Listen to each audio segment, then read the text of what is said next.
Tommy Hebert's here. I just don't know where he's.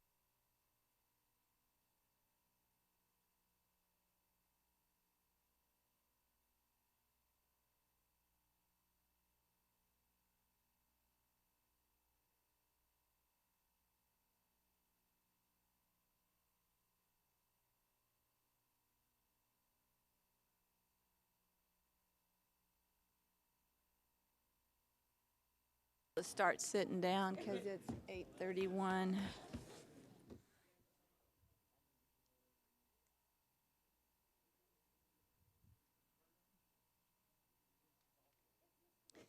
If we could all start taking a seat, it's 8:31, so we're going to wait for Tommy Hebert to arrive at the counter. We're not going to start without you. We counted on you, and it worked.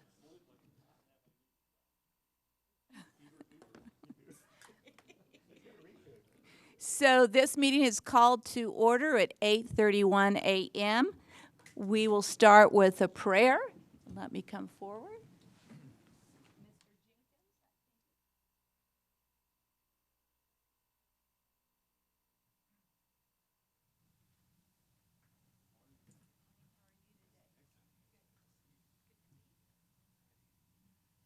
Good morning, everyone. It's a pleasure to be here, and we ask you to join with us as we pray at this hour. Father in heaven, in the name of Jesus, we bow before you to say thank you for this day.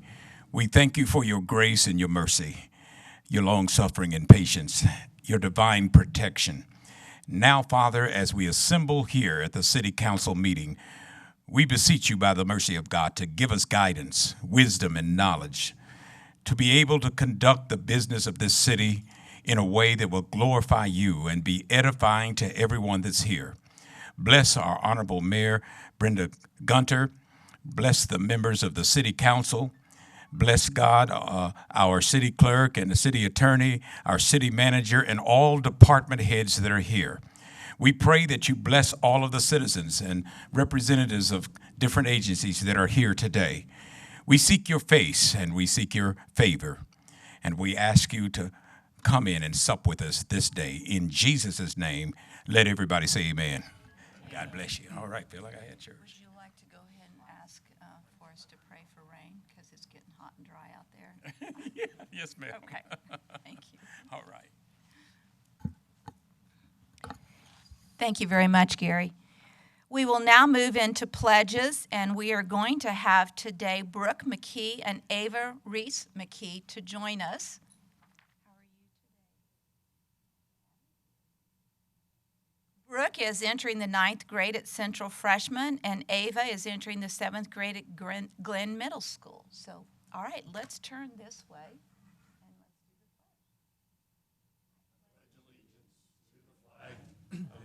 States of America, and to the republic for which it stands, one nation, under God, indivisible, with liberty and justice for all.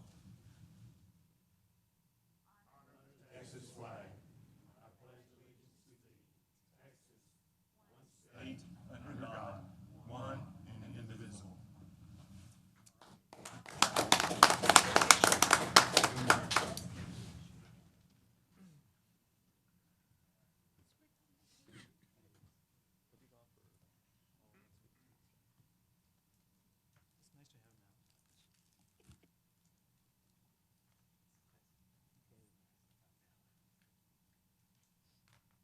The first proclamation we are going to read this morning is the recognition of the Texas Hunger Initiative and Kids Eat Free program. So, Mary Hebert, would you like to come forward as we read this proclamation? The Texas Hunger Initiative is a collaborative effort with the goal of ending hunger in Texas through policy, education, research, grassroots organizing, and community development. San Angelo is one of 8 Texas cities selected to have a regional office with the dual purpose of promoting child nutrition programs and creating hunger-free community coalitions within our 23-county region. In Tom Green County, more than 1 in 4 families with children often do not have enough money to buy food. In San Angelo ISD, Over 8,000 students receive free or reduced meals when school is in session. The goal for Kids Eat Free 2019 is to help meet the nutritional needs of more children during the summer months after summer school is over. In our 10-year history, Kids Eat Free has served over 168,000 meals to children.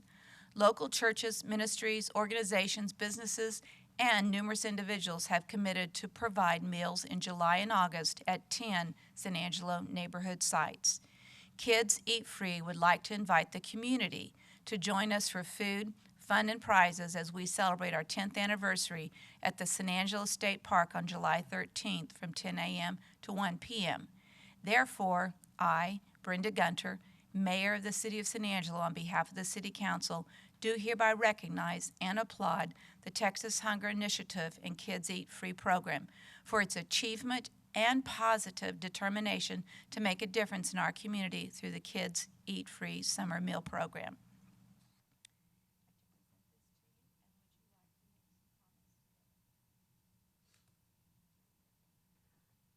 We want to say thank you for this recognition. We are really excited to be doing this program where we are providing meals for children in July and August after the school district meal sites close. And it helps to provide meals for all those children that are on free and reduced lunch through the rest of the year, and it helps their families to be able to help their summer budgets by being able to feed the children through those meal sites. We are going to have 3 new meal sites this year, one at Nueva Vista Apartments, one at the Housing Authority, and one at Cross Point Fellowship, and they will join the ones that we have already had for many years. We have several sites that have been with us ever since we started in 2010, and we're excited to be celebrating our 10th anniversary this year, and the San Angelo State Park has offered to host us at this celebration, and so we want to invite everybody who's had anything to do with Kids Eat Free, participated, or has helped at one of our sites over these last 10 years to join us on July 13th at the State Park from 10 to 1. We'll have all kinds of fun things to do. The kids will get to go on trailer rides to see the bison and the longhorn. We'll have hikes. We'll have mesquite medallion. We'll be making mesquite medallions. We'll have face painting. We're going to have some prizes, a bicycle, and some other door prizes. So we hope you will all join us. We're excited that we've been able to provide this service for the community over these 10 years.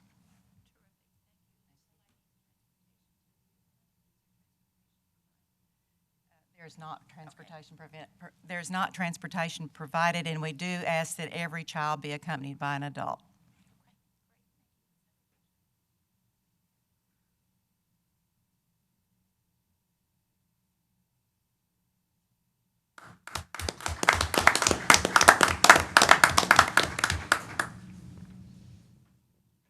Our next proclamation of June 28, 2019, as the 100th anniversary of women's right to vote in Texas. Do I have anyone here to receive this proclamation? One of you two needs to come up.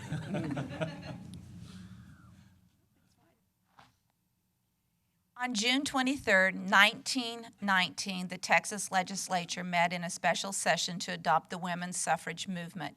5 days later, the Senate voted to grant Texas women the right to vote. In 1918, San Angelo was ahead of its time when Mamie Barfield was selected as city secretary. Miss Barfield worked in the city office responsible for municipal elections before women were allowed the right to vote in Texas. A dedicated employee for 50 years, Miss Barfield was recognized by the Texas Municipal League in 1962 for her longevity with the city. Miss Barfield was a trailblazer as a working professional at a time when men dominated the workforce.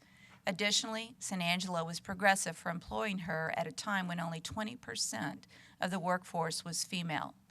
100 years later, we reflect on and appreciate the dutiful service of Mamie Barfield, along with the years of work by many women's rights groups who fought for passage of the 19th Amendment, guaranteeing and protecting women's constitutional right to vote. Therefore, I, Brenda Gunter, Mayor of the City of San Angelo, Texas, on behalf of the City Council, do hereby recognize Mamie Barfield's role as San Angelo's longest-serving city secretary and hereby proclaim June 28, 2019 as the 100th anniversary of women's right to vote in Texas in San Angelo, Texas, and urge the residents to join us in observing this great milestone.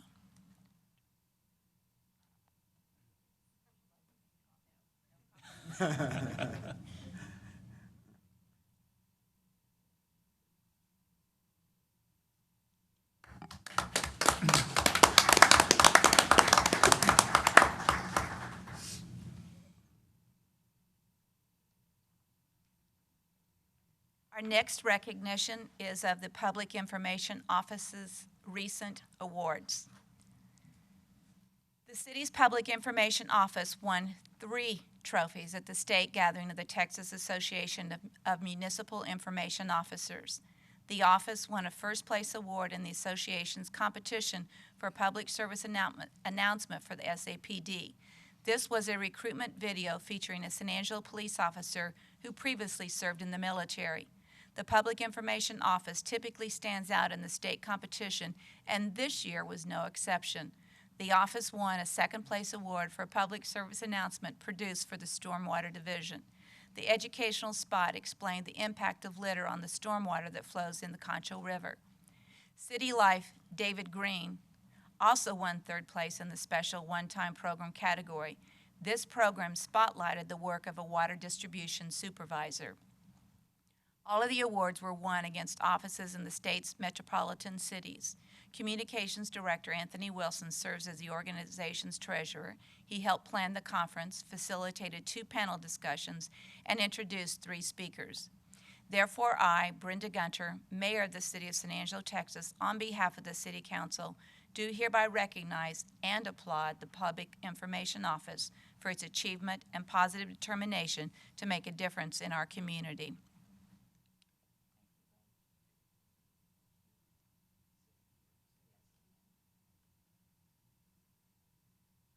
Thank you for the recognition. This is actually the last time that we'll be recognized together, so that's very sad, honestly. I'm just going to say that. So 7 years ago, I'm gonna brag on Anthony a little bit. So 7 years ago when Anthony came aboard, he bought into our idea about making a face for SATV in the city, which is obviously what we did with him.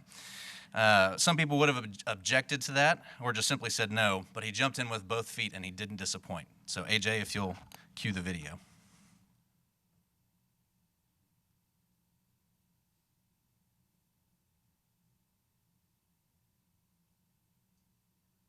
To the city, I'm Anthony Wilson, the Public Information Officer for the City of San Angelo. Folks, have we got a deal for you pieces of heavy equipment?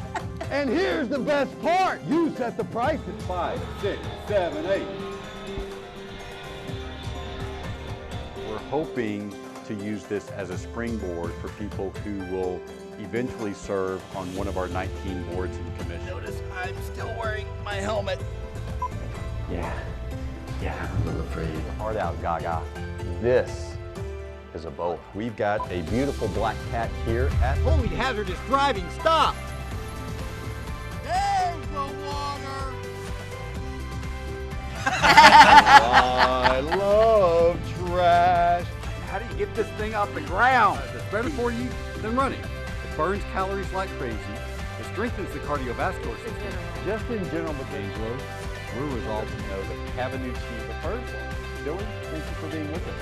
And a force behind. You may be wondering, like I am, why is there a humongous spider on that man? So give me sort of a 30-second elevator speech, if you will, about What am I supposed to say now? Like you just set it off. for SATV, for SATV, for SATV, I'm Anthony Wilson.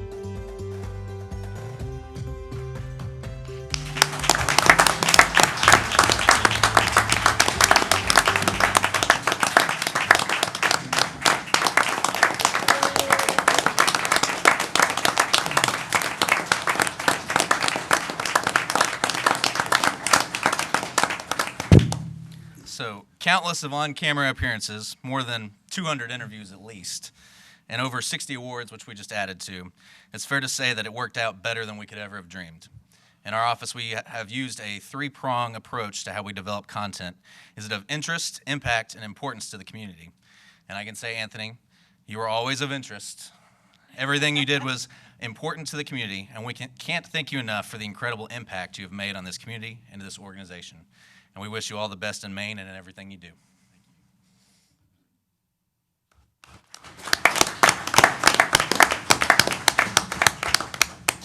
Wow, this is sort of like attending your own wake.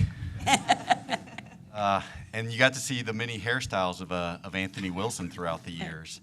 So it's really important for me, for St. Angelo, to know how much I love this community. And I've loved working for the city of St. Angelo. It's been an honor and it's been a pleasure. And I just hope this community really understands the level of commitment of the public servants who work here and try to deliver a high quality of service to the community every single day. And it's been just, like I said, a privilege in order to be able to tell some of their stories. And it's not that Christina and Lance and I are running from anything. We're just running towards something, a new lifestyle, a new landscape, and a new adventure. And so I'm really excited about the opportunity to become the town manager in Belgrade, Maine. But at the same time, I will miss St. Angelo dearly. You guys will always be a part of us. Thank you.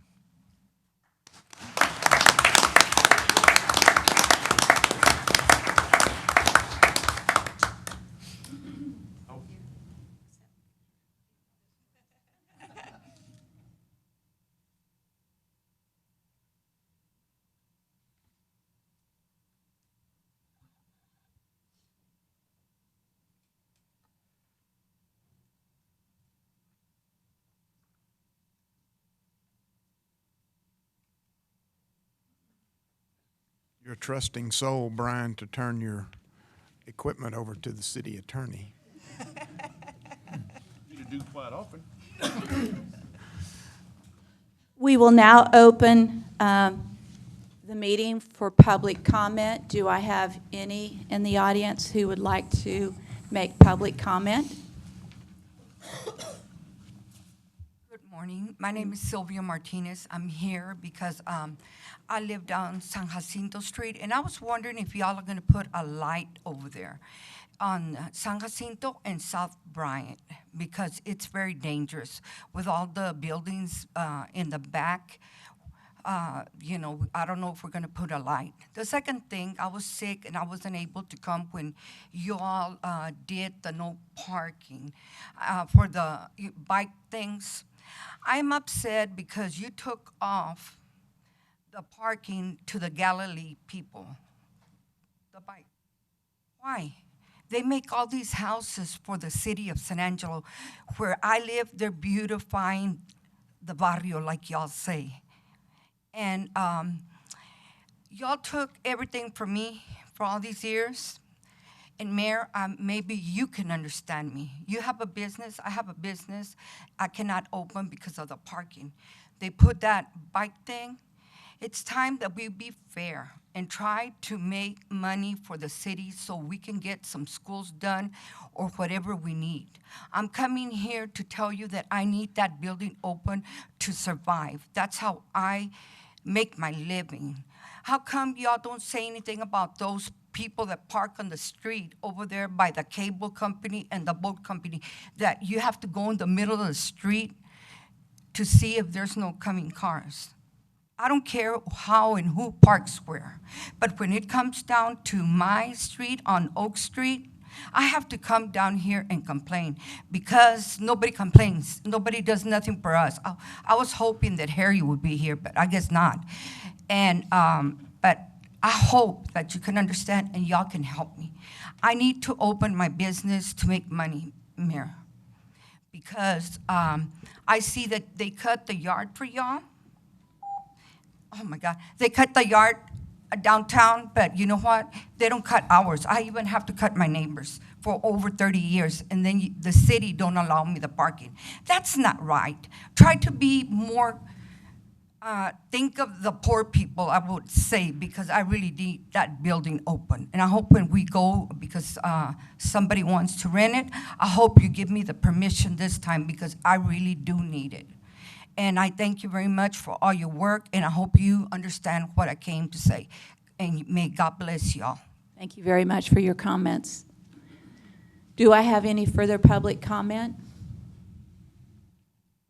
Then I want to make just one comment. Many of you probably saw the article in the newspaper last week about the event in Washington, D.C. And I need to say the following about Howard Taylor. His vision and his ability to develop that museum into the quality museum that it is today is remarkable.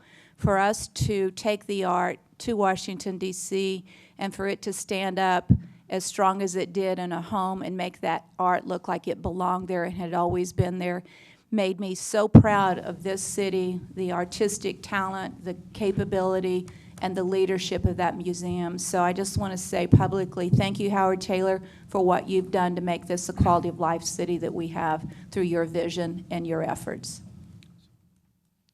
Any other public comment? Mayor, just very briefly, I know that Anthony's already been recognized, but I definitely want to thank him as city manager for a job, an outstanding job that he's done while he's been here as well. And I do want to commend him. And I think Belgrade is going to get themselves a wonderful town manager. And I wish him the absolute best. I think he'll take the same attitude that he had here as far as his work ethic, and he'll display it there as well. And I think he's going to do an outstanding job there as well. So, Anthony, thank you for all you've done. We appreciate you. Very much so, Anthony. Good luck. At this point in time, I should have announced it earlier, please turn off your cell phones and put them on silent or vibrate. And with that, is there any other further comment, public comment? With none, we will move into the consent agenda. Do I have any items that council would like to pull? Lane? Nothing to pull. Okay. Lucy? Nothing to pull. Tom? No, I'm good. Tommy? No, ma'am. With that, may I have a motion to approve all of the consent agenda? To approve. Move Second. and a second by Tommy. Any public comment?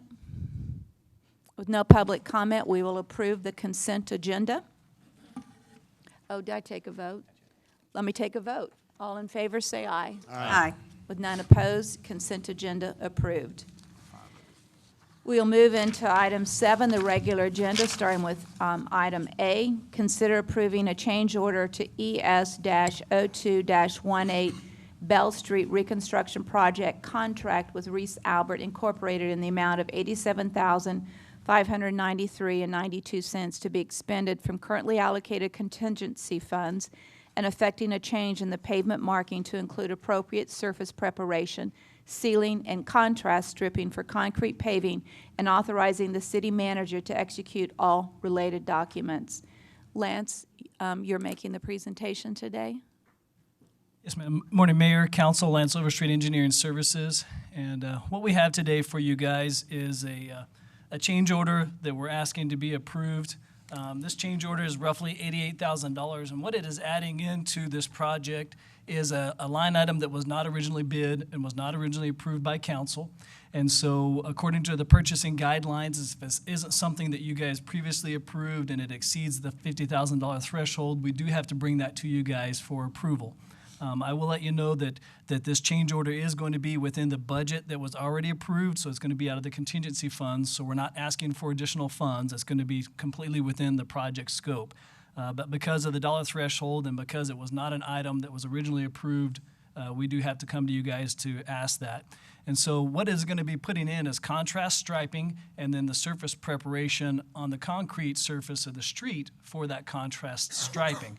And so you may ask yourself, what is contrast striping? And in the presentation, we actually have that. Contrast striping is where you actually put down a black layer and then put the white or yellow striping on top of that. And what it does is it really adds that contrast for you to be able to see the difference. Sometimes you'll see that next to the white stripe. Sometimes you'll see it under the white stripe. Sometimes you'll see the skip of a white, black, white, black. And what we're proposing is what you see here, which is that black, and then the white or yellow would be underneath that to add that difference in the reflection. And the reason we're asking for that is because of the fact that we're putting a concrete street in. You can see here on the image that I've just pulled up, if it's a nice black asphalt pavement, there's a lot of contrast there. You can see those white stripes. But in the other image, you can actually see a concrete street, and you can see that the white almost just blends right into it because of the fact that the concrete is that lighter color. It is a more of a gray or a washed out color. And so we have recently run into a TxDOT thing where on the frontage road out there and towards HEB and towards Walmart, when they put that concrete street in, they ran into a similar problem. They striped that, people couldn't see it. The people were having difficulty finding out which lane they were supposed to be in. And so what they chose to do there, since they had not put the contrast striping in first, was they actually went through, and if you go out there, you'll see they ground with a grinder, a mechanical means. They took that nice new concrete street and ground the entire length of that on both sides to give that kind of contrast. And so you may ask yourself, why we're recommending this? Well, largely because of the concrete street. When we originally bid Bell Street, we had the option of either the roller compacted, and it came back as a traditional. The roller compacted is a lot more coarse. It's a little darker material. It doesn't necessarily need the contrast striping. What has been proposed with the traditional, though, we are highly recommending the contrast striping for a safety aspect. So that way those lanes are very clear to people, those marks are very clear. And then also, too, because this contractor and TxDOT has recently had to make some changes after the fact as well to try to make their striping a little bit more contrast. So we want to do that in the front side, not necessarily on the back side once it's installed. And so the other thing that we wanted to pay to your attention is this was not something that was missed by the engineering firm. This was, in all the specs, is a preference. It's not something that's required. It's just something that we really feel that is going to be highly recommended for the safety component. It also, too, it varies between regions because of the material and the source that you're using. As you guys are very well aware of, a lot of our source material here is a lighter colored sandstone type conglomerate. It doesn't have a lot of darker grays and slates in it, and so that even also adds to that lighter pigment of that concrete that kind of helps to drive the need for this. And so it wasn't something that was needed or was it wasn't something that was missed necessarily. It's just something that engineering and the contractor, we really believe that we need to add into this contract. And so with that, we're just asking that you guys approve that. But do you guys have any questions? Just to repeat, this is still within the initial dollars. Yes, ma'am, it is approved for the project. That is correct. It's going to be within the contingency funds that have already been approved by council. We're not asking for more money. Okay. Do I have further questions from council? Lucy? I just have a short question. The stripping, is it going to go completely through the whole 3 phases of the project?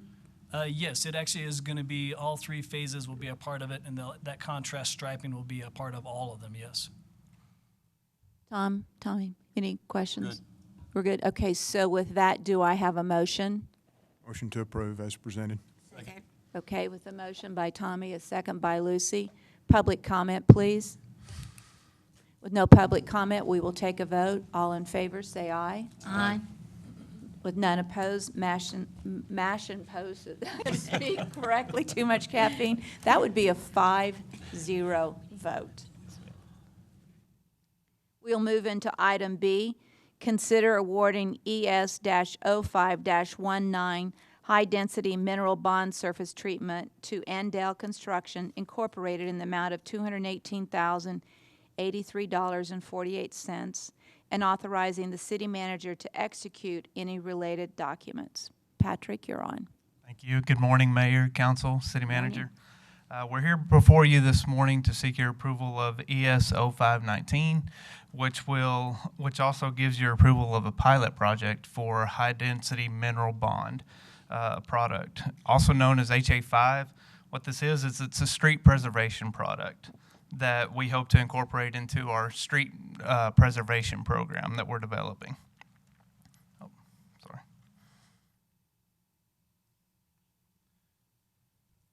So what high-density mineral bond is it's an alternative to seal coat. And while we say it's an alternative to seal coat, it is not a rehabilitation product per se. What it is it is a street preservation product. So what this will do is it will keep our streets that we've invested money in and that developers have invested money in from getting to the state that we need to perform a higher level of rehabilitation on. I'm not saying that we won't, but what that will do will extend that amount of time before that application is needed. What it does is it combines the asphalt with high concentrations of aggregates, polymers, and other components that resist deterioration. What it does is it blocks the UV light from oxidizing those products, the products in the asphalt and in excuse me, what am I trying to say here? It protects from oxidization of the hot mix. That's the word I was looking for. I'm hot having a mix. tough time with my words today too, so join the group. So, Mary was saying mash something. I don't know what you're trying to say a while I don't ago. even know. So the HA5 is a product that it has to be applied on a higher PCI street. So it has a very select number of candidates that it can be applied to. It will not be applicable to all of our streets. And what it does, like I said, is it's meant to seal and preserve the streets from oxidization, from deterioration. We have a 2-year warranty with a reapplication expected every 8 years, which is similar to what Council's goal for the seal coat cycle is. Our project goal for this pilot project this test project, is to evaluate HA5 as a preservation method and as an option to extend the life of our roadways and to incorporate that into our street preservation program.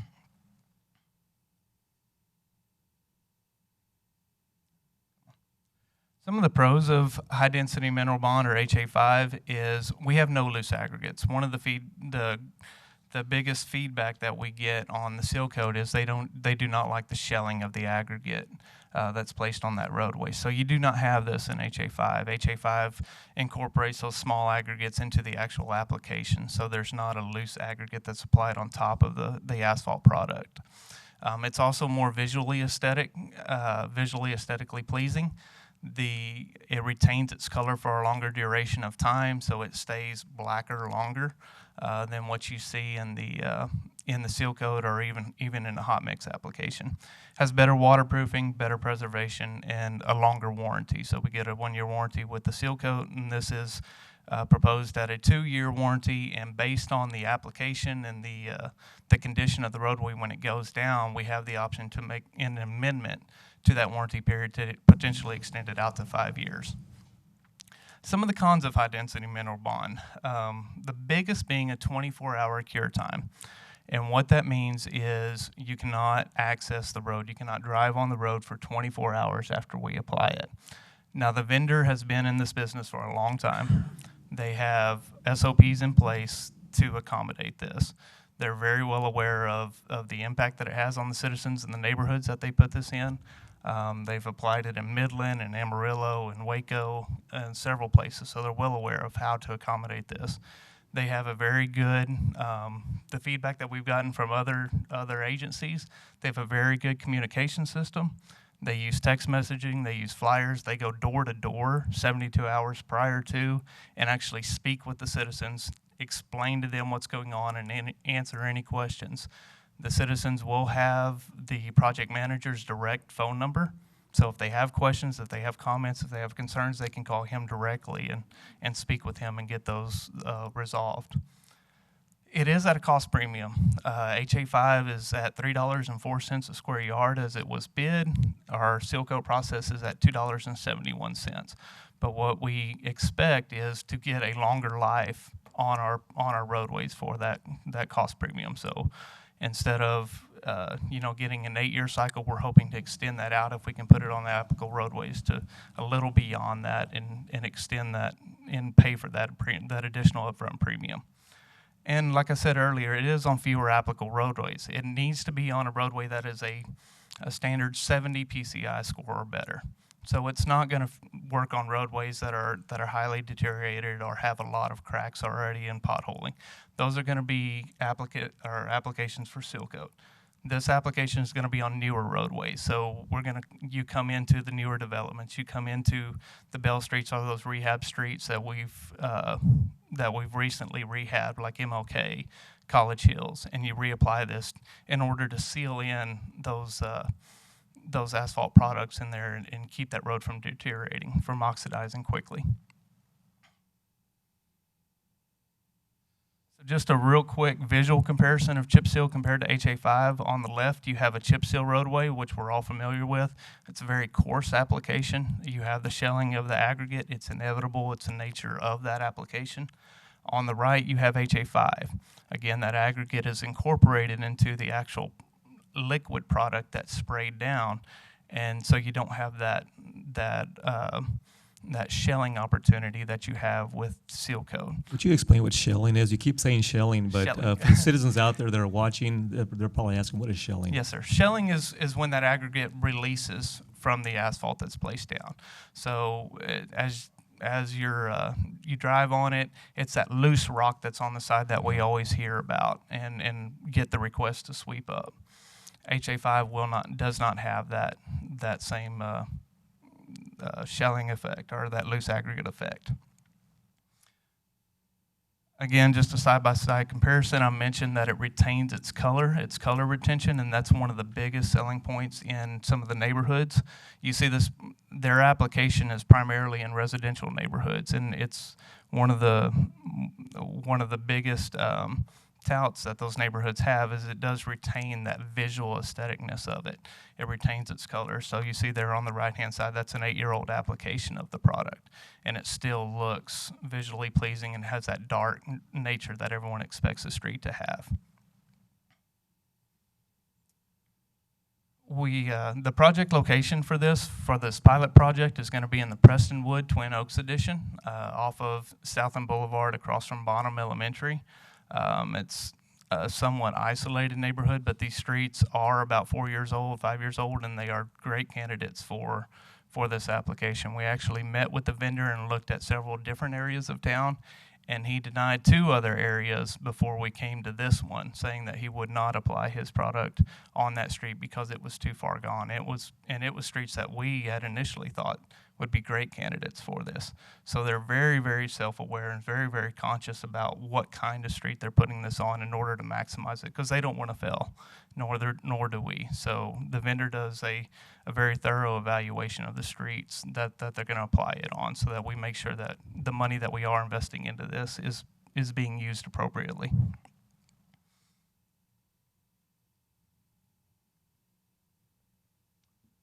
So we talked about accessing the homes and allowing access. This Prestonwood Edition was also selected because of the accessibility to the residents. They all have alleyways, and you see here, this is the proposed phasing plan for their application. So they will do similar colors on the same day.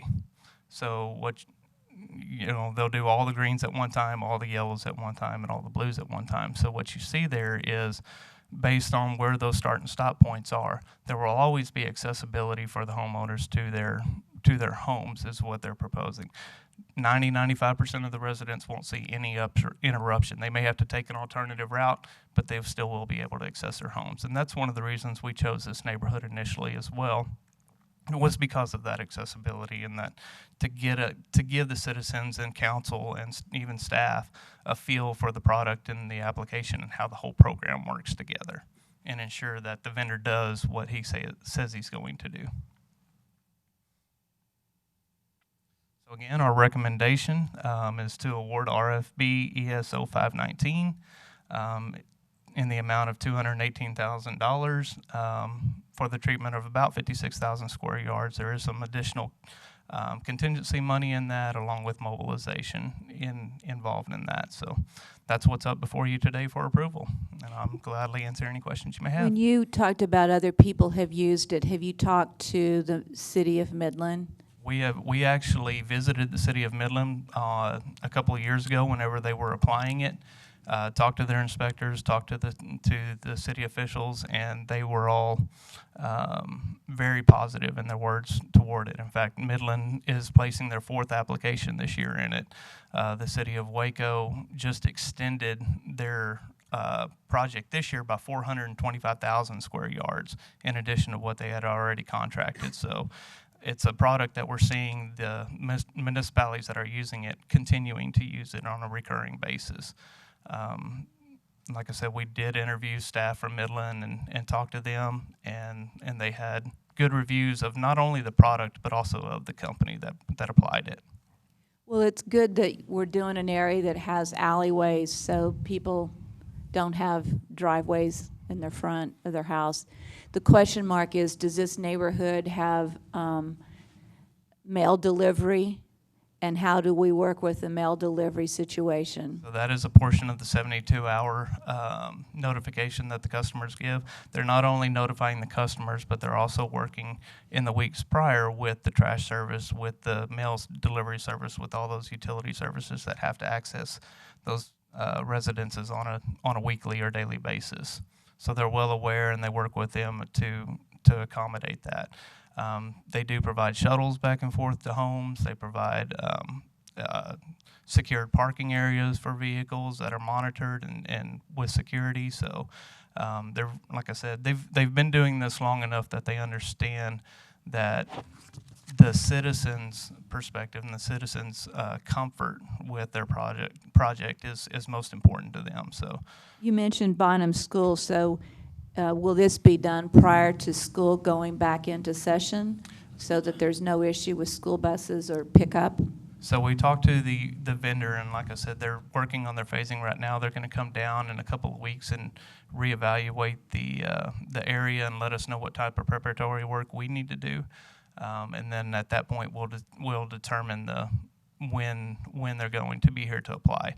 The beauty of this for our project and that's size of our project is it's one crew, 5 days. So it's very easy in talking to the vendor, it's very easy for them to pull a crew off and send down here and get it done very quickly. So we'll take those into considerations as we're looking at those timing schedules and hopefully lessen the impact as much as we can. I hope it works, because I know every time we do this seal coat process, the phone rings off the hook. Right.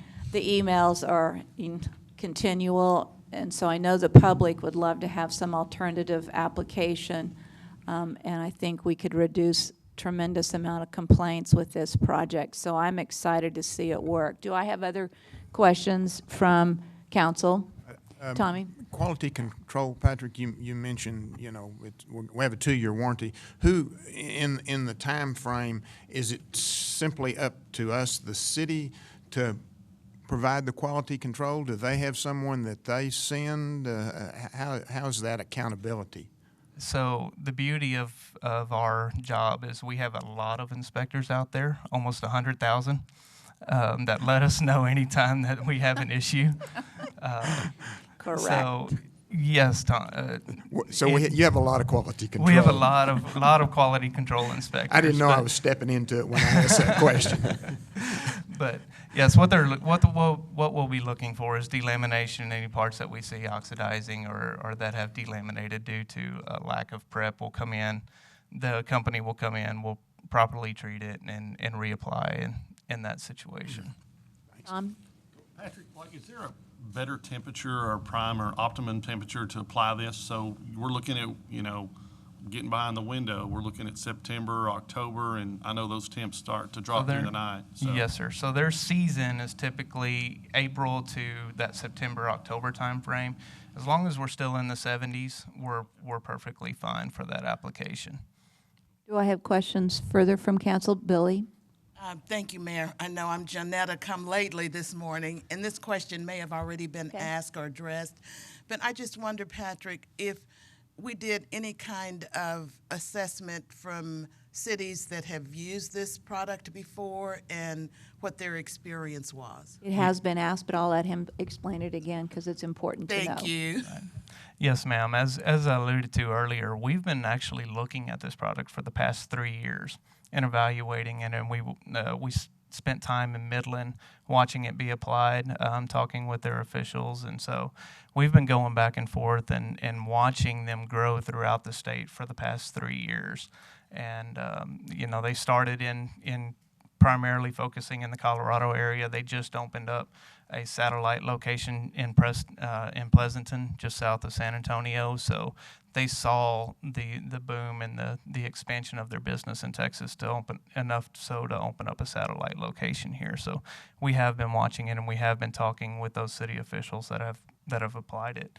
Like I said, the city of Midland is in their 4th application of it, recurring application of this product. And how does the price compare? I'm sure he said that before. It's okay, but we'll repeat it. It is. Thank you so much for your indulgence. The price per square yard for HA5 is bid at $3.04 a square yard, where comparatively Seal Coat is at $2.71. Now, what we've seen in the Seal Coat world is a gradual uptick in that pricing. So over the course of the 3 years, we've gone from about $250 up to the $271 mark. In talking with Midland and talking with the vendor, they have tried to stabilize their pricing structure. Midland hasn't paid an additional premium over the course of that 4 years. I'm not saying it won't happen, but the vendor said that opening their satellite location here has allowed them to keep those costs down and be a little more stable in that pricing structure. Billy, I think the other comment he made was that we anticipate, can't guarantee, but anticipate longer life with this than also Seal Coat. So if you take a look at the additional length of time that we hope this product will give us on our streets, the cost would be Great, washed because away, yeah. I was hoping I would get here before this, discussion took place, because that's one of the things that I've gotten a lot of calls on from residents in District 6 is, the seal coating just, it just doesn't work. And, you have crumbling streets. And so I get lots of complaints on that. So I'm excited and hope this will work better. Great. Lane, did you have a question? Yes, so our 8-year cycle that we have for seal coats, what would be the length of cycle that we would apply this? So again, the expected reapplication is 8 years, or the recommended reapplication is 8 years. So it follows suits with that. But in speaking with the vendor over the course of this evaluation time that we've had, this 3 years, so what they're finding is if they will apply the product on a newly rehabbed street, so your College Hills, your MLK, some of those, in like year 2, what you're doing is Let's make sure we know that College Hills hasn't been done yet. The other portion to Valley View. Okay, just making sure we're the all portion on of the College Hills same that we street just conversation mill and here. overlaid, yes, ma'am. But those streets that have recently been rehabbed, if we can apply this product as a preservation method, we can extend that out. What the vendor said that they're seeing is if we can trap those oils in there before they oxidize, they can actually extend that beyond that 8-year time period by a considerable amount. So again, we're looking at those options. By the price that we would be paying, it's about 33 cents difference. We're paying a little bit more for it, but it's better quality, same time length. And we're hoping it has a better reception to the public and a better product based on the feedback that we've gotten from the Seal Coat program. The product that we're spraying down, is there a sheen of any type to it where it's not a sheen? You will not see a reduction in the skid resistance of the roadway. Further questions from council? With no further questions, do I have a motion to approve item B? Move to approve. Lane made a motion. Do I have a second? A second by Tommy. Do I have public comment? With no public comment, we'll take a vote. All in favor, say aye. Aye. With none opposed, motion passes 6-0. We will move into item C. Consider approval of the following. 1, second reading of an ordinance removing the lease and sale of residential and commercial lots at Lake Nasworthy and the lease of city-owned property through short-term recreational leases from the Code of Ordinances and requiring the policy to be adopted by City Council through resolution. And 2, approval of a resolution adopting the Policy and Procedures Manual for Lake Nasworthy lease and sale of residential and commercial lot leases and short-term recreational lease of city-owned property. Cindy? I want to start with the Teresa? first part of that. Okay. This is the second reading of the ordinance that actually removes this policy that deals with how you guys tell us we should lease and sell properties. at Lake Nasworthy on the Concho River from the Code of Ordinances into its own policy. The ordinance change itself doesn't change anything, but I'm going to let Cindy describe the policy and what changes we are proposing to make to that. It will require two different actions today, one to approve the ordinance change and the second to approve the policy. The ordinance will not become effective until the policy is adopted, so I don't want you to feel like a lot of pressure about that kind of relationship. Okay, Cindy. Good morning, Council, Mayor, Morning. and Mr. Valenzuela. The item before you today is to move from the ordinances that are found in Article 9.03 and Appendix 6.001 from the Code of Ordinances to the policy.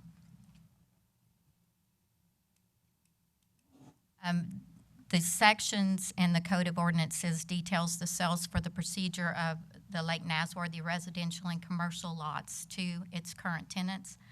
It also provides for calculating the yearly lease fees of the Lake Nasworthy residential and commercial lots. Additionally, it provides direction for calculating yearly lease fees for city-owned property adjacent to or near the Concho River. Excuse me. These leases are short-term leases. They are commonly known as the recreational leases. The policy, we are proposing no changes to the way that the sale price is established when the residential lot owner or tenant decides to purchase their lot. That procedure includes an MAI certified appraiser valuing the property. The sale price is at appraised value. There is no negotiations. It also restricts the tenants on a Lake Nasworthy residential lot to 4 individuals or less. It also states that no entity can hold the leasehold unless it's by operation of law. We also... You want to talk through that restricting leases of residential lots to individuals? I'm a little confused. The tenants for a residential Lake Nasworthy lot can only be individuals. We can't lease to a corporation or to an entity unless it is through operation of law. That would be through the foreclosure process. If a lender becomes the tenant, then that is acceptable. Okay. The next item that is not being proposed for a change is the transfer of commercial or organizational leases. We will require that, or request that council approve, retain that authority to approve any transfer of a commercial or organizational lease.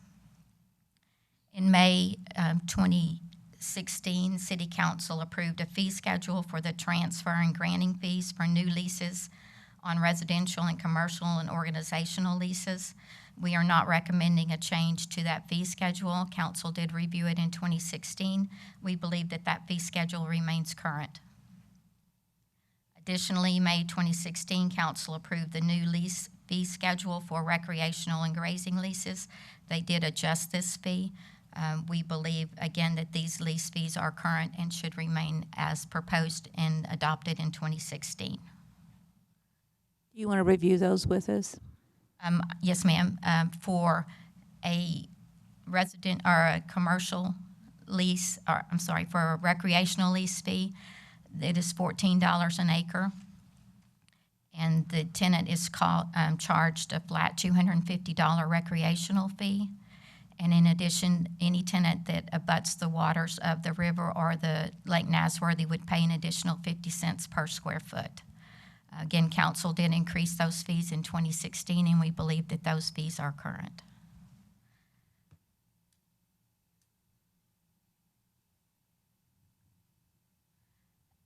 Now to the proposed changes to the ordinance and to the policy.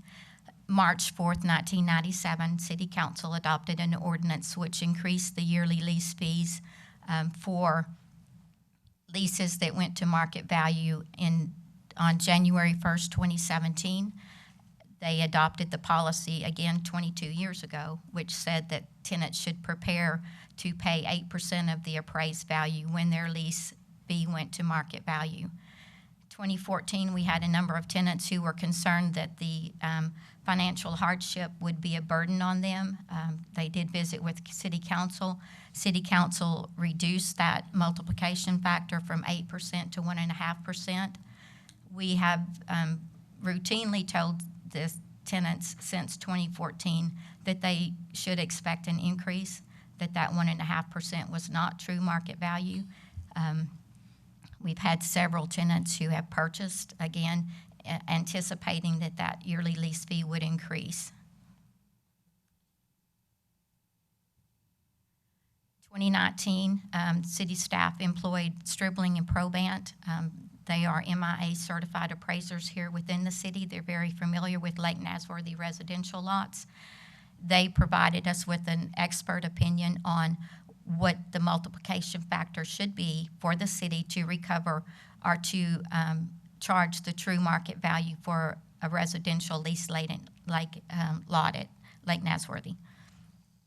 Their recommendation was not the 8%, which is on all of the leases. Their recommendation is that it be 6%. Again, that's 2% less than the ordinance approved in 1997. So the staff's proposed changes for the multiplication factor, this will be a gradual increase to allow the tenants an opportunity to seek purchase of the property or to move forward with budget, so that would allow them to budget the increase in fees. For 2019, we request that multiplication factor will remain at 1.5%. In 2020, we request propose that the multiplication factor increase to 2%. For 21 and 22, the proposed increase will be to 4%. And in 2023, we request that the multiplication be 6% of that appraised value.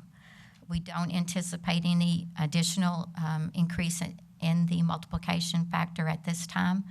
We did notify all the tenants approximately 10 days ago that we would be having this meeting today and that these proposed changes would be requested for council's review. Additional proposed changes is the residential lease terms not to exceed 10 years. They're currently at 40 years. We would propose that be reduced to 10 years. We also would request that City Council consider under what terms it will sell the commercial and organizational leased lots. We also propose that the city manager be authorized to execute all Lake Nasworthy residential lots with a 10-year maximum term, and also any recreational leases with a term not to exceed 5 years. Additionally, we request that the city manager be authorized to negotiate and execute documents necessary for the sale of the surface estate of Lake Nasworthy residential lots to the current residential leaseholder. That lease sale, again, the sale would be the appraised value. There are no negotiations on the purchase price. We do have a small number of tenants who entered into their leases in 2016. Those tenants were given a set lease fee of 1.5% of the market value on their leases. We propose that the policy will include an amendment, if you will, or guidelines that the tenants who receive that 1.5%, that they be allowed to continue to enjoy the 1.5% until such time as they assign that lease. Once that lease is assigned, then it will move into the market value. We've consulted with Teresa, city attorney, and she has acknowledged that the leases do provide for that opportunity through the transfer of lease to increase it to the market value. Mayor? Yes, Billy? Cindy, just a question. Do we know about how many residents would fall into that category? We have approximately 16 tenants who obtained the lease. Their lease expired in 2016, and so they were given the opportunity to enter into a new lease. That new lease did state that it would be based on 1.5% and not the true market value. Again, at that time, the leases did state 8%, but they were in the new lease authorized to 1.5%. Is this 2014 or 2016? Because the slide showed 2014. 2014 was when the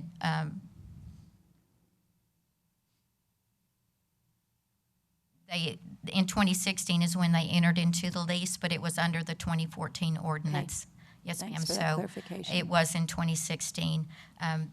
We have met with the new council, which is the current seated council, and they directed us to stop approving any new leases until such time as council could review the ordinance and make the leases the true market value, which the citizens of San Angelo also understood. We also have a number of tenants. When the 2014 ordinance was adopted, reducing it, we had a number of tenants who were upset with staff and council because they purchased their lot with the understanding that these yearly lease fees would increase to 8%.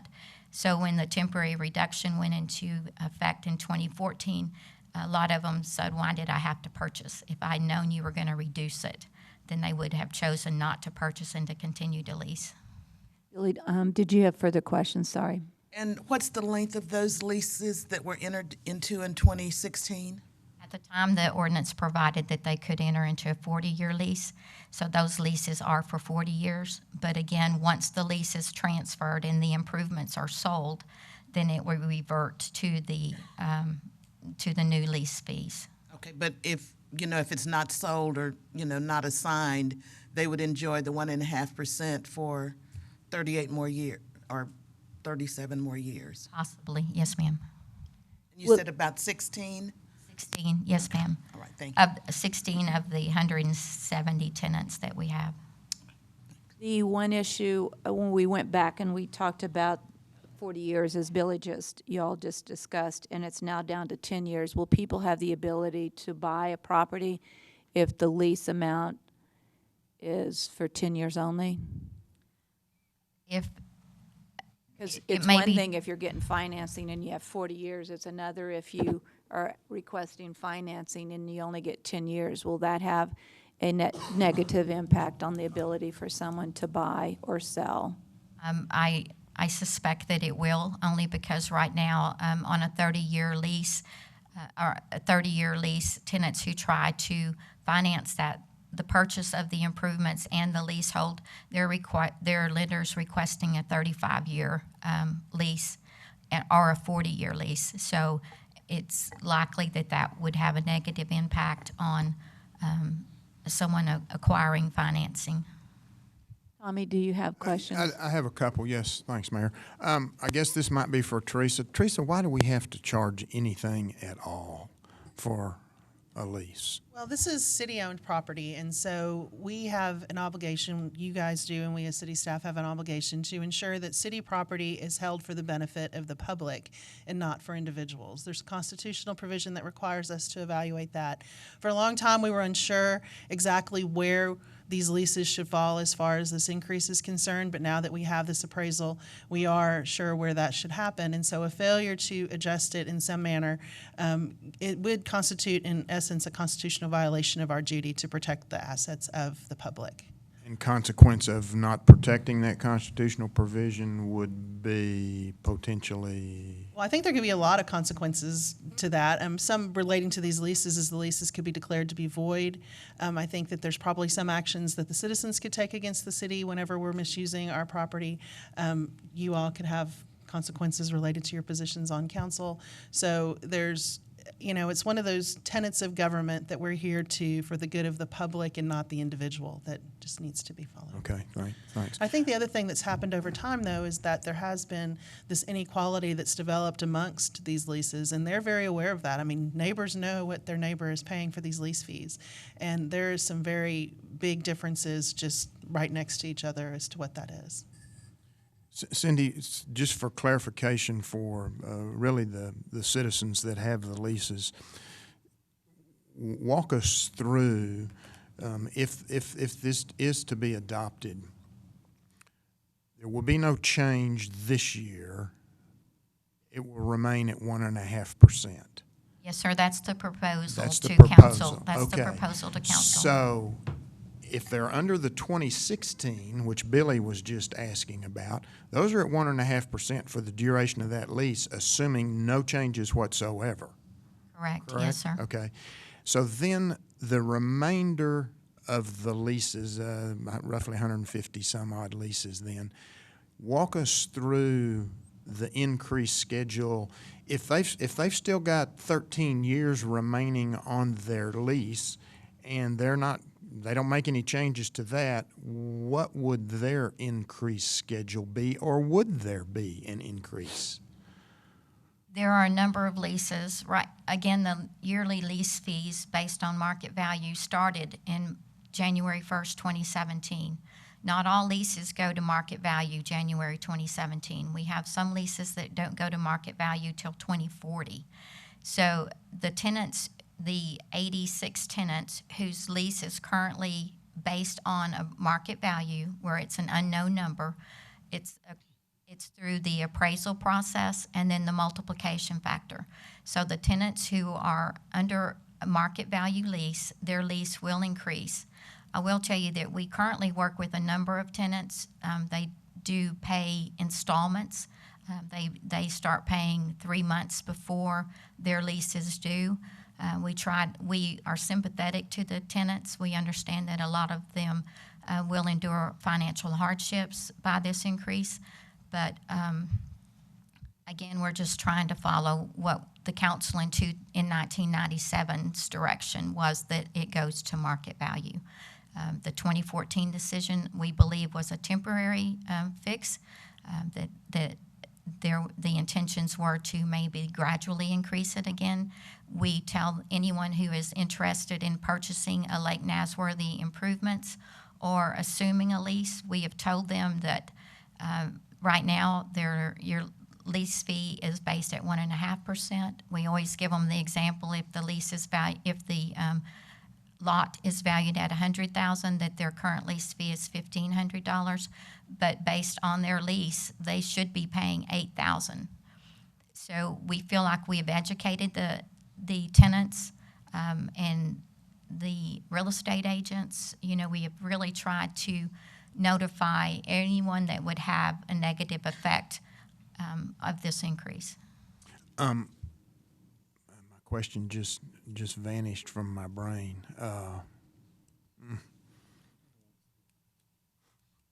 do you want to ask a question? Maybe Tommy's will come back. We're all having a struggle today, aren't we? Well, no. So, Cynthia, some of these people that have locked into this lease at 1.5, but then again, the average time period that these houses actually change ownership is probably well under the 40 years. It's probably, we're looking at a time frame from the next 3, 10, 12. So when that does happen, they will go back into a fair market valuation at the 6%, correct? They will, yes, sir. And if that lease transfers in 2020, it's going to be based on this proposed fee schedule of 4%.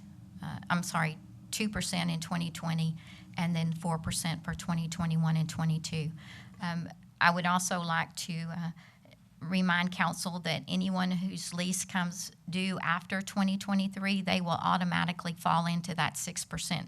They're not going to have the gradual increase that the tenants who are at market value now. We did not amend any of the leases from the 8%. It was just a council ordinance.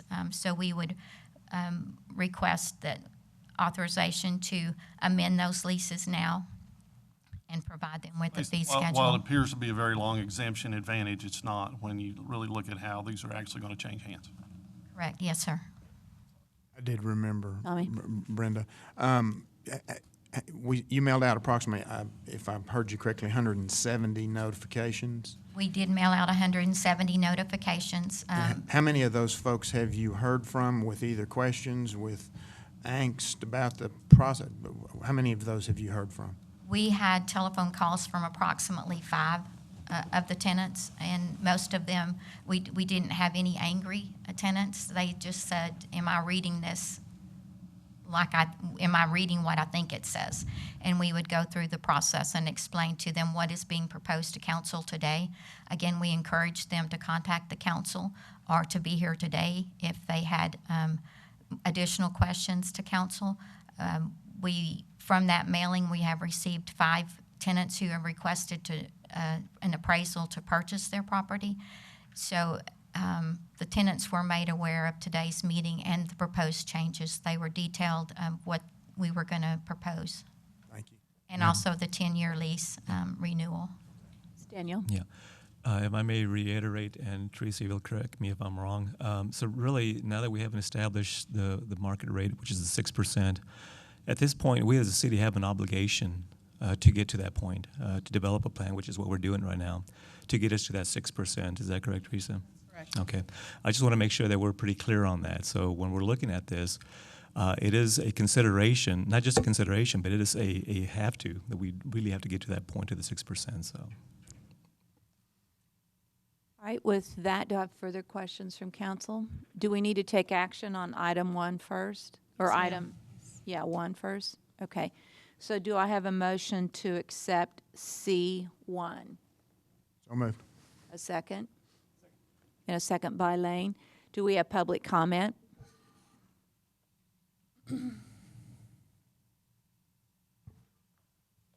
Mayor, Council, Steve Hampton. I have a couple of questions. This is being done for what purpose? Is it to expedite, to make it easier for you to process these things, get them off the record? Is that what I remember hearing? The idea behind doing this is to protect the city's assets and get, go ahead, City Teresa. Attorney just explained that, explained Mr. it. Hampson, what she just So said are a you minute referring ago. to why are we removing it from the code and putting Why it are in a we- policy? Why has this come up at all?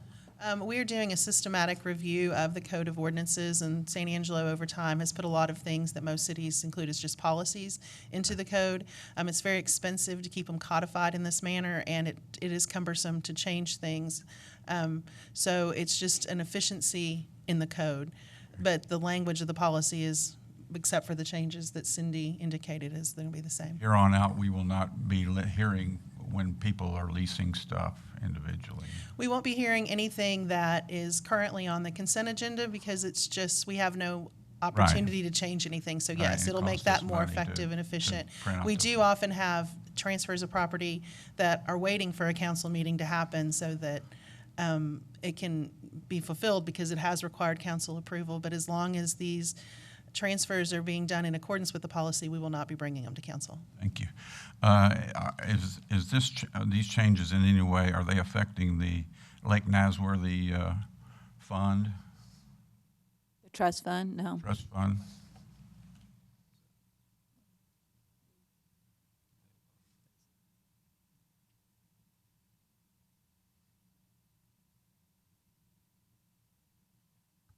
Twenty % of the lease fees that are collected is transferred over to the trust fund. Based on 2019 fees, lease fees of trust fund will gain approximately $36,000.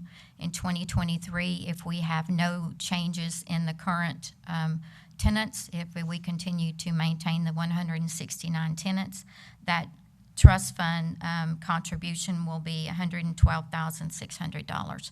So it does show that there is a drastic increase in the revenue that would be deposited into the trust fund with the ultimate 6% of the appraised value. Thank you. Mayor, if I could, that's from lease fees, is that correct? Yes. That's what And Mr. Hampton, with the change in the terms, we expect we would see a greater number of people electing to purchase the property. And so that increase would probably have a short life until those lease revenues went away, which would be replaced by monies going into the fund associated with sales. Does that make sense? Yes. Now, do these people, when they're leasees, do they pay property taxes?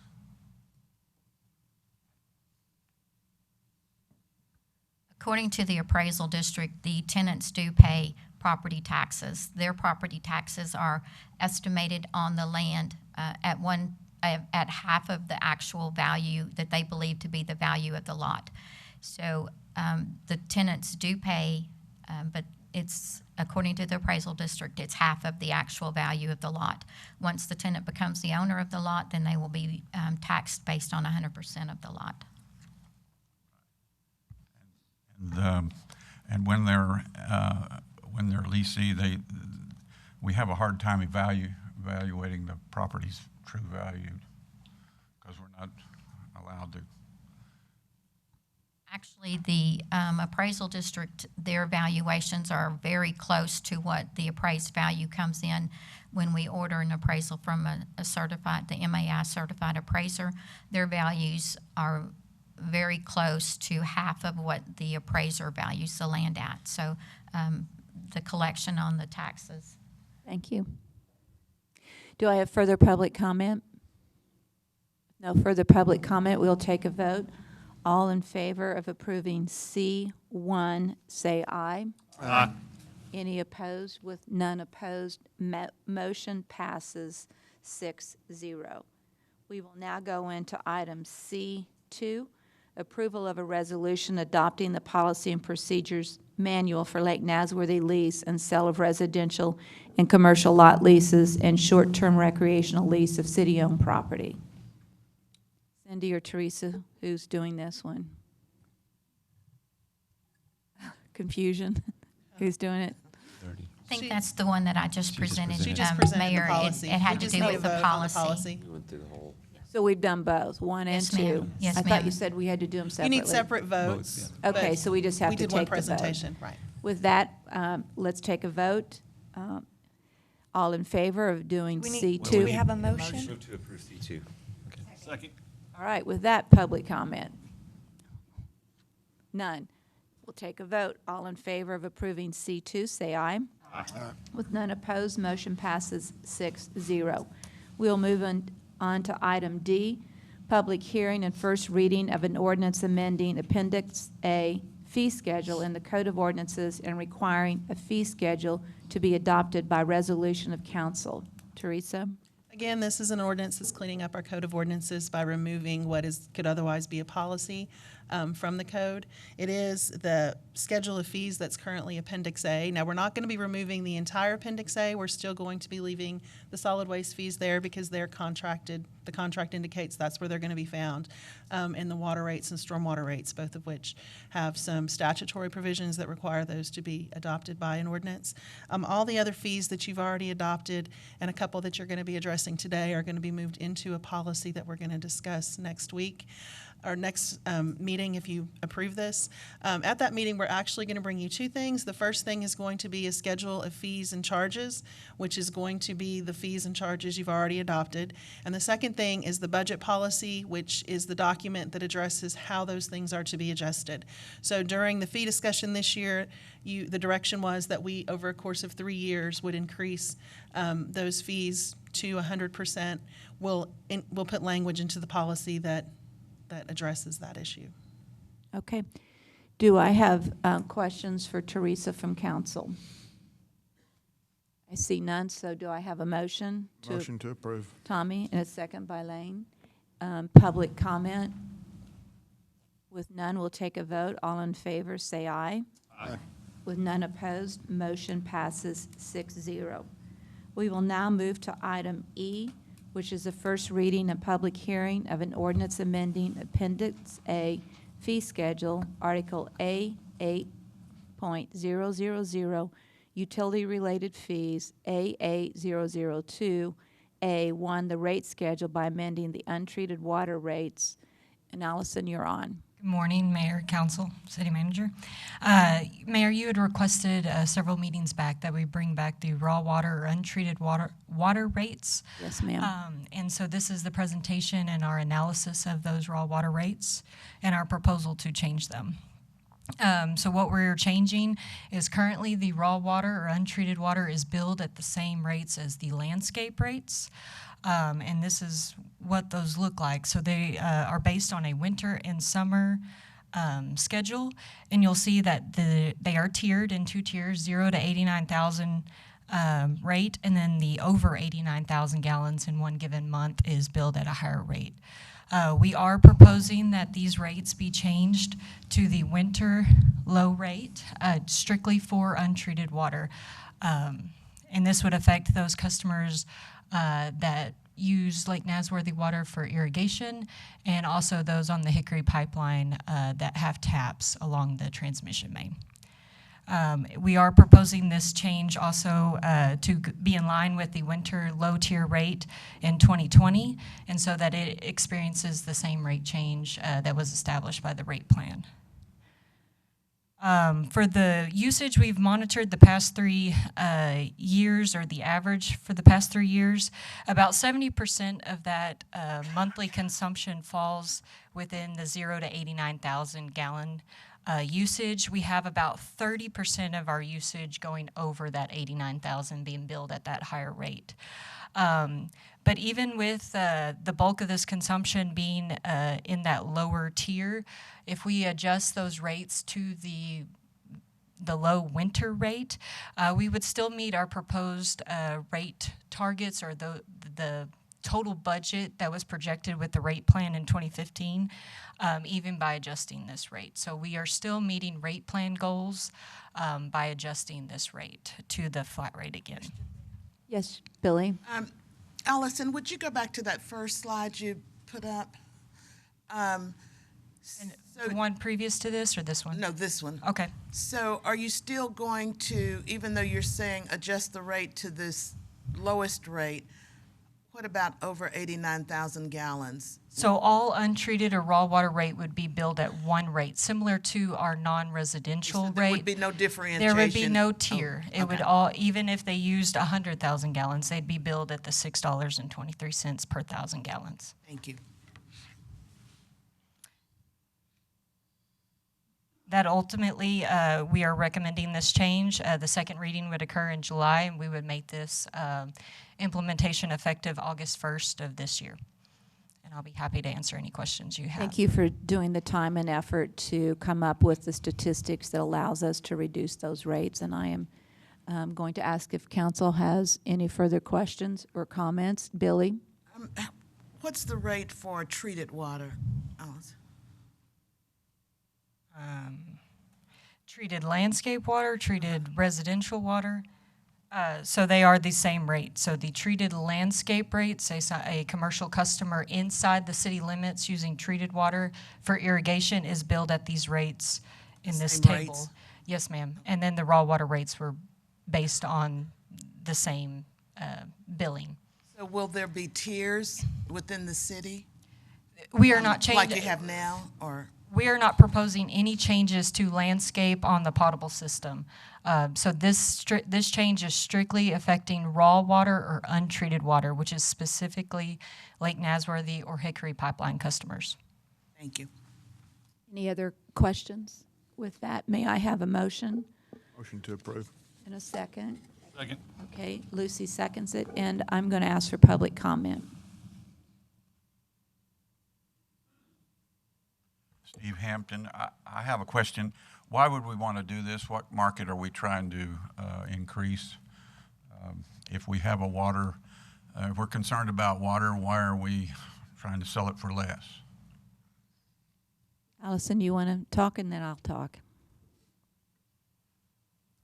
I think that even at $6.23, 1,000 gallons for raw water is still provides that value of water to, it does incentivize customers to use it wisely. To put this amount in perspective, we sell about 20 million gallons of untreated water with those two locations that I talked about. Overall, this is not even a percentage of our water sales across the city. But I do think that even with these rates, that it still does promote conservation, and it still keeps those customers mindful of how much water that they're using. Further questions, comments? On just clarification, so we can hear it again. You stated that this does not change your rate plan structure in terms of the effect on the overall plan. So by reducing this, you're not adversely affecting your water rate plan that this council didn't adopt but had been adopted previously. That's correct. So based on the usage over these past 3 years, we would still meet the targets of the rate plan. Okay, thanks. All right, Allison, thank you very much. Excuse me, I have a follow-up question. What is the amount of income that's going to be decreased because of the drop in rate on that? What she just said, it would have no negative impact on her total budget, et cetera. So the initial rate schedule, when it was created, implicated much higher use, greater impact. The 30% of the used water that's over the 89,000 is not going to increase, is not going to affect the budget. It is not. With that, we'll take a vote. All in favor, say aye. Aye. With none opposed, motion passes 6-0. Item F, second reading of an ordinance amending Appendix A fee schedule by deleting Article A3.011 bus fares and replacing it with Article A3.011 airport badge fees. Good morning, Mayor, Council, Mr. Valenzuela, Tina Deersky, Director of Finance. We are bringing this fee review, this feedback. We did bring it to you in the first round of fee review, but on second reading, we had some questions from our airport director. He was not able to attend the first time we brought this item, and so he is recommending that instead of increasing this fee, that we leave it at the current proposed rate that staff did propose initially. And so I know I've asked him to be here in case you have questions on as to why he recommends that rate. Yes, Jeremy, you want to come forward and discuss that and give the other cities fee dollar amount, the reason you're requesting this? Sure. Good morning, council, staff. Thank you for having me. Jeremy Valgaardson, representing the airport. We need to stay competitive. So we pulled some comps from some of the other airports within our state. And this, if we go up to the 135 and the $84 for these badges, we would be the highest cost of badges per any airport in the state. In the state? In the state of Texas, yes. Lots of people think that because they're airplanes, they can go to any airport they want, which is true, but they don't want to. We want to keep them. We want to keep them here in San Angelo. So I would just suggest we keep it at our current rate just to stay competitive, and it will also help on our negotiation with our airline lease. I agree. Do I have questions from council? With no questions from council, okay, Lane, thank you for that. And a second by Lucy. Any public comment? With no public comment, we'll take a vote. All in favor, say aye. Aye. With none opposed, motion passes 6-0. This will conclude our regular agenda for today's meeting. There is no closed session for today, so we will not consider items discussed in closed session, but we will go to item 9B, which is consider approving various board nominations. The Zoning Board of Adjustment, Jason Fernandez, SMD 3, to an unexpired term ending January 2020, and Danny Aguirre for the mayor, alternate 1, to an unexpired term ending January 2020. Move to approve. Second. Any comments, public comments? With none, we'll take a vote. All in favor, say aye. Aye. With none opposed, nominations approved. We will now move into 9C, announcements and consideration of future agenda items. Do I have any? With none, may I have a motion for adjournment? Move we adjourn. And a second by Lane. All in favor, say aye. Aye. Motion passes 6-0. The meeting is adjourned at 9:58 a.m.